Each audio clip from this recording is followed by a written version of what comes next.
All right, this is case number 25CR42860, the State of Ohio versus Brandon Woolley. Mr. Woolley is before the court with his counsel, Mr. Aldridge. Mr. Nicholson, on behalf of the State of Ohio, we're here at the request of a summit for medication. Ms. Nicholson? Your Honor, yes, I do have a copy of the report that we will submit, and then I would call Dr. Jared Warren. Doctor, come on up.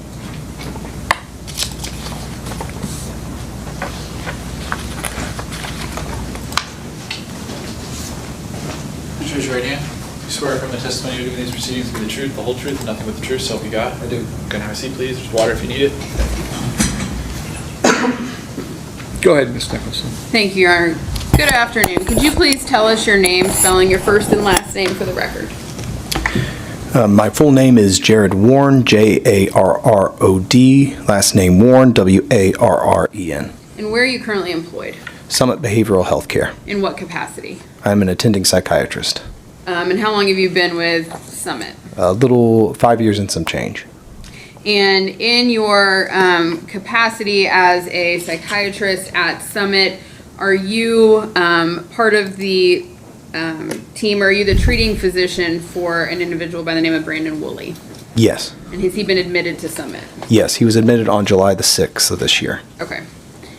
And what is the purpose of Mr. Woolley's admittance to Summit? Restoration of competency. And how has that been going since he was admitted on July 6th? Poorly to limited. And why is that? On admission, Mr. Woolley refused medications, does not believe him to be a mentally ill individual, and that he has grown out of his diagnosis of schizophrenia. Multiple attempts to try to redirect that this is not something you really grow out of, that it is something that is lifelong, chronic, and can be very neurodegenerative if not properly treated. But he has refused that. He had been non-adherent to medications while incarcerated, but he had taken most of them. And then from records what I got from jail, about the beginning of June, he stopped all medications, all medical, all psychiatric medications. And was that on the advice of from what you could tell from the records, a physician, or was that Mr. Woolley's choice? It was his choice. And do you believe, is it your professional opinion, that you are able to successfully treat Mr. Woolley and work towards restoring him to competency if he is not properly medicated? If he is not properly medicated, no. And do you believe, based on the kind of his lack of awareness of his mental illness, that he is in a position to make those decisions for himself at this time? He is not in the position to make those decisions. Did you provide a letter to the court kind of outlining why you believe medications were appropriate, and then outlining the medications that you would attempt with Mr. Woolley? Yes. I'm going to show you that. I will mark it as States 1, or if it wants to be Court 1, but... Let's make it as court one. Okay. And just look at that, and is that the letter that you prepared? Yes, this is it. This is it. Okay. And so I know on page 2 and then into page 3 and 4 of that letter, there is a long list of medications. That is correct. And it would not be your position that Mr. Woolley is going to take all of those medications. Is that correct? No. What is the purpose in listing all of these medications?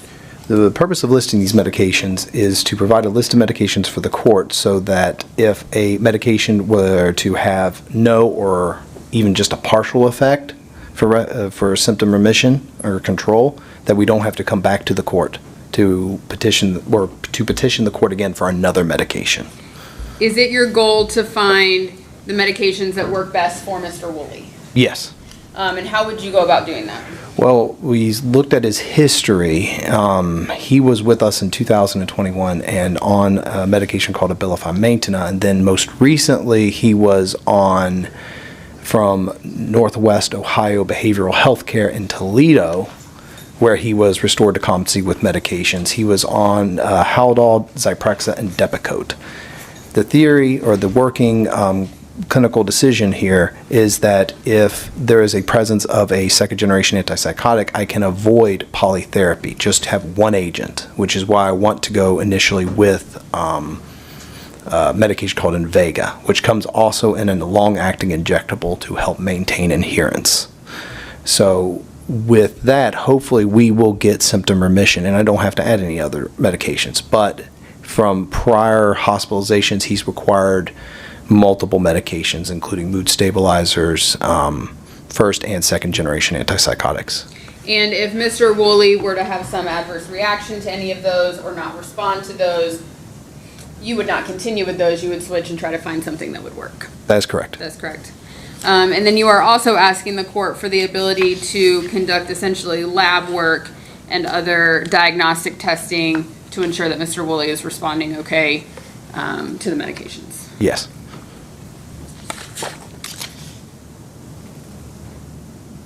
Your Honor, I have no further questions. Mr. Aldridge? Thank you, Your Honor.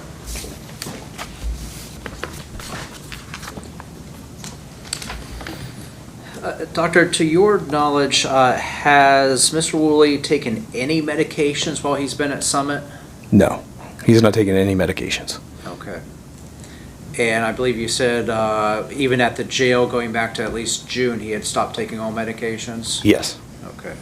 And it's your understanding that he's opposed to any medications at this time, correct? Yes. Okay. I attempted to talk to him again yesterday, but he refused to talk to me when I mentioned this court hearing. Okay. Has he communicated with you at all on why he is opposed to those medications?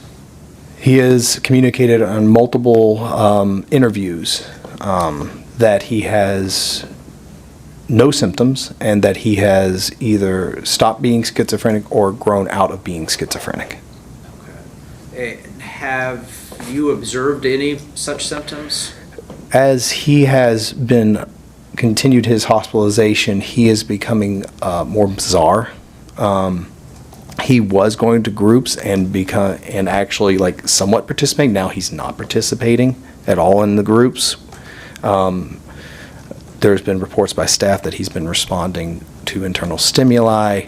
Last night he didn't sleep all that well, and we can all understand that if you have an upcoming court hearing, you'd be like, I can understand the anxiety of the upcoming court hearing, that I wouldn't sleep all that well. But then he threw away all his clothes.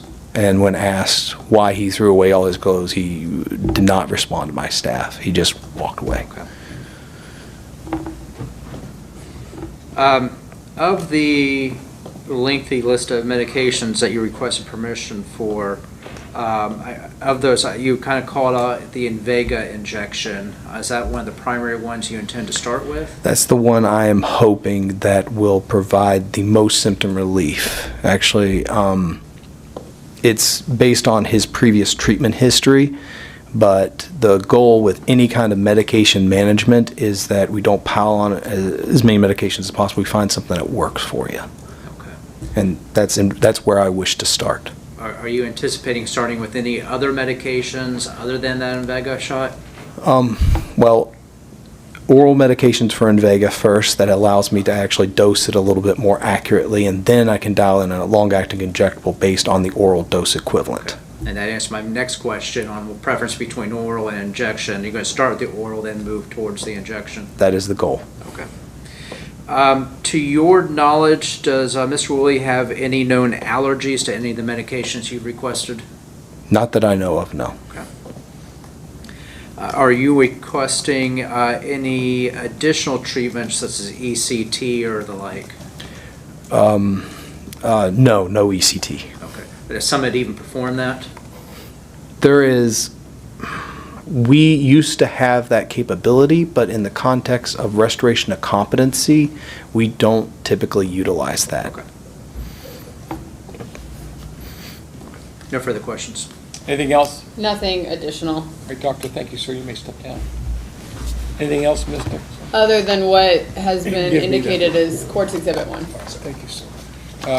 Mr. Aldridge, does the defense have anything to offer? Nothing further, Your Honor. Again, I'll just note my client's opposition to the medication. All right. At this time, the court finds that the defendant lacks the capacity to make the decision with regard to the medications. The court finds that the medications are necessary in order to restore the defendant to competency, so the court will order the medications using the means by which Summit deems most appropriate at this time. The court also will order that the blood testing be done in order to for Summit to be able to monitor the effectiveness of the prescribed medications. Is that right? That was the purpose of it, is to gauge that. Okay. Ms. Nichols, is there anything else we need for the order?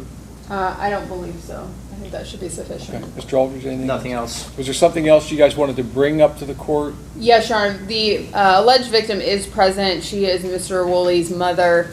She would like the no contact order modified so that they can have phone contact. She is trying to manage some of his financial and insurance affairs and needs to be able to speak with him regarding that. Does the defense have any objection? No objection. Do we need to put anything on the record from Ms. Kennard? Is that stated accurately? That is accurate. We've had that conversation, and that is her request. And she is present in the courtroom? That's correct. And her name is? Diana Woolley. Okay. All right, the court will allow the modification of the no contact order between the alleged victim and the defendant in this case for whatever purpose is necessary to accomplish whatever she needs, okay? So limited contact with the defendant, okay? Anything Your Honor. else? No, Your Honor. Mr. Aldridge? Nothing else. All right, thank you all. That's it.